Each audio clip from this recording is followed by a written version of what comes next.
Listen to these Year 9s and be afraid. Be very afraid. I've just been going onto the website, copying, pasting, reading it and then giving it into class. A lot of the times I just agree with it and just think, well, it probably is right if it's on the internet. If I want information on my work, you just copy it and then you just paste it onto your work. They'll go to a search engine and just take whichever site comes up first. If it's on the internet, it must be true. So why does it matter if pupils believe that the internet is as safe and reliable as a library? So, what's the main message of the site then? It's about Martin Luther King. Yeah. And what he did and stuff. His life and his achievements. Yeah. Okay. We asked ICT expert James Green to lead an experiment. He showed a group of Year 9s 3 websites about Martin Luther King, the Holocaust and Victorian robots. Who's the author of the site? Just a matter of interest. Dr. E.R. Fields. What does that change your perception of the site at all? It's a doctor writing it, so he must have something like clever in his mind or something like that. Must be something right about it. The sites are easily found on search engines and all could be used by pupils completing homework or coursework. But they're not what they seem. Would the pupils be suspicious? The experiment is fascinating. Did you find out anything that you didn't know previously? There was a robot in 1893. Yeah. The Victorian robot site is simply a good-natured spoof. Oh yeah. So you're on the what's this? The Victorian robot. E-C-E-R-D. So what's your first impression of the site? Quite colourful, really. Yeah. And it just makes it look good when you go onto it on the homepage. There's pictures more links as well. Just makes you want to read it. It'll be quite useful if you're doing history. And who developed it? Professor Archibald Campion. Yeah. The Martin Luther King site is more dangerous. It's a front for racists. In terms of the subjects that you're using, RE and so forth, can you give me an example of why you think it's useful? Just there's loads of different, say if you just wanted to know about the truth about him or like just all information about him, just click on one of them. It's easier to find out one piece of information that you might want to reading it all. And would you use this at all? Yeah. And the Holocaust site provides a platform for deniers. So what's the main message of the site then, from your understanding?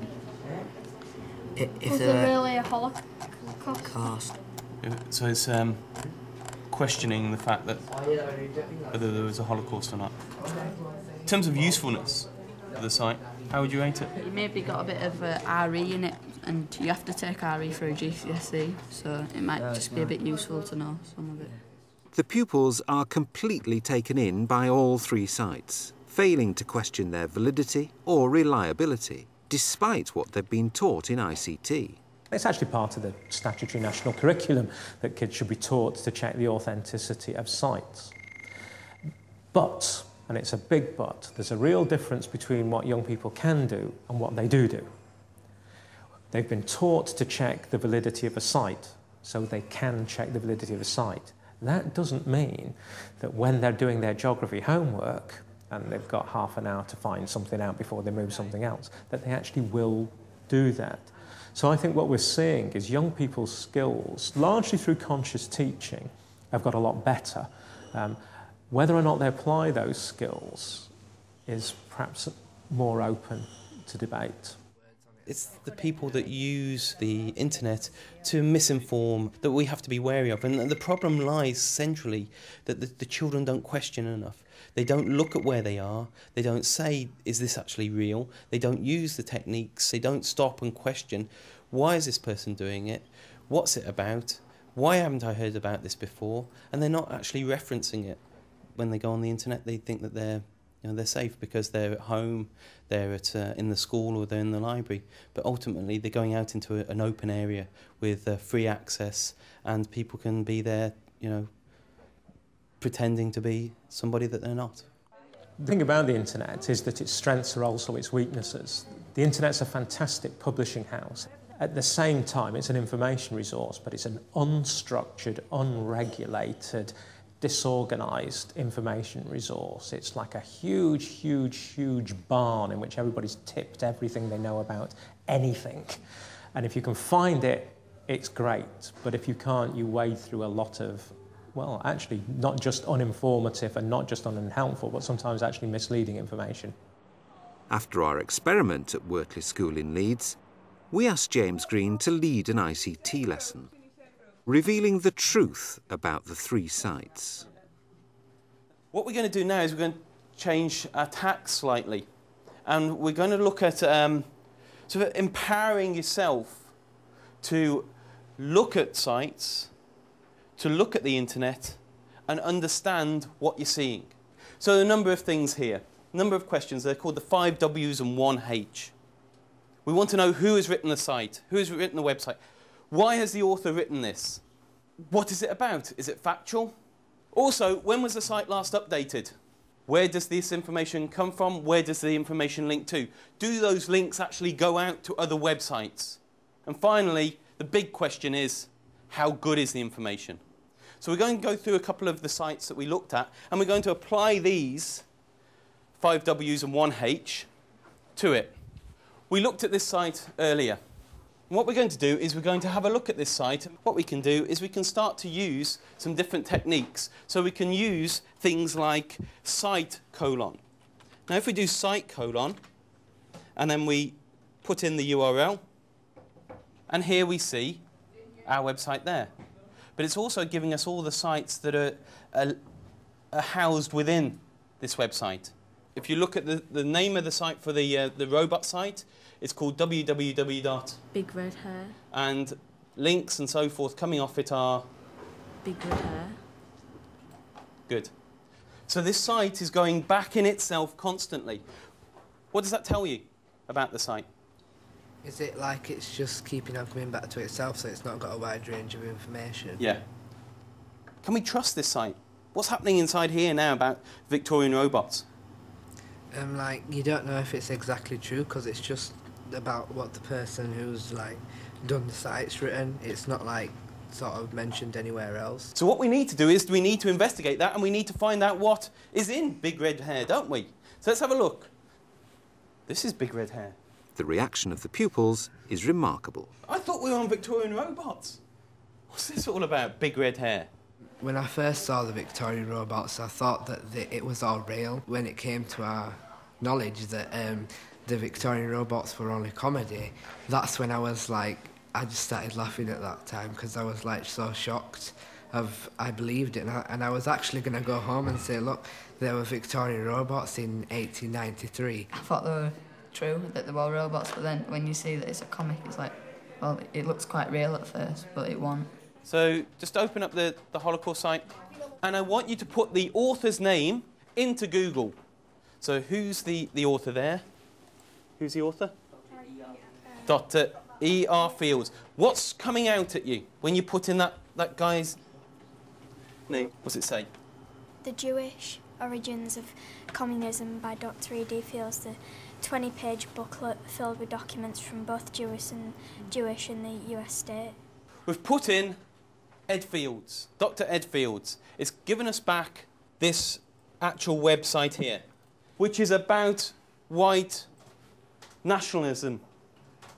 It's a racialist discussion board for pro-white activities. What's happening now to your bells and indicators about that last website that we looked at? Maybe they're a bit racist or something, or believing that the Britain should be just full of white people and making it stronger and being better than other races. Next time I'd just look up, but not just go with the first thing I see, but look around a bit, and then if there's more saying, oh well, that is what happens, and less for the other, then I'd believe the one where it's a majority on. Some were just like plain and didn't have much colour, so it didn't make you want to read them. And then when you went on Martin Luther King one, like lots of links and different like fonts, so it like made you want to read it. With the easy who is, enter the domain name there, which is www.martinlutherking. And this is going to tell you who owns this site. Scroll down then. Who owns this site? Why is Stormfront involved with Martin Luther King? They're trying to make him sound like right bad, that he hates white people and making like white people turn against black people. Yeah, exactly. What do you think about using this now then, girls? Would you use Martin Luther King? No. No. I like the Martin Luther King one to start with, but I thought, well, he's a bit racist, but it's like all one-sided. You don't think it'll all be racist and all one-sided. You think it's just going to be fair, but it won't. Validate it. Check it. Don't believe anything that you see on the internet until you are happy with it. And when you're happy with it, you can check it out in the library and these other things, talk to other people about it. But don't believe everything you read on the internet. Interestingly, for ICT teachers, the pupils seem to have the skills required to question and validate sites. They just tend not to apply those skills to schoolwork. One of the things I find really interesting is that young people really understand when they go on something like MySpace or YouTube or whatever, that this is just other people publishing their stuff. They don't give it any special credence necessarily, they take it for what it is. They don't apply the same judgment when they go and do a search through one of the search engines to find out the answer to their history homework. They don't say, hold on a minute, for all I know, this is a 13-year-old in her bedroom or his bedroom just whacking something out on the internet and publishing it. They see that in a quite different way, and they give it an authority that it doesn't always deserve. They're beguiled by the presentation of the thing, that it's nicely laid out, that it has, you know, really good graphic images, it might have a bit of an animation or something like that. And that makes them think, I think, that the thing has perhaps more credibility than perhaps it has. Youngsters traditionally don't transfer their skills. It's one of these frustrating parts of being a teacher. They do web literacy in Key Stage 3. It looks at all the elements of creating websites and so forth, but it doesn't quite go far enough, and it's up to schools, local authorities to push that movement towards information literacy and for pupils to understand what the motivation behind certain sites may or may not be. Next time I look for something on the internet, I've got to study a bit more and look for if it is true or if it isn't. Everything on a website's not always true. You've got to go through and find out if it's true and find out all the links. It made me think, well, yeah, I had just gone onto it and got the information off it and then gone to my teacher and said, here. But what I didn't know is what we did today. So every site now I'd like to do that with. So it's taught me to look behind the site and see what's actually there and not what's right in front of me. But I am really surprised of what happened today. I couldn't believe it, to be honest, and I'd like to go away and tell everybody else about Easy Who Is and that, so I've really learnt something today. James's tips and advice on how to find out more about websites can be found on the Teachers TV website.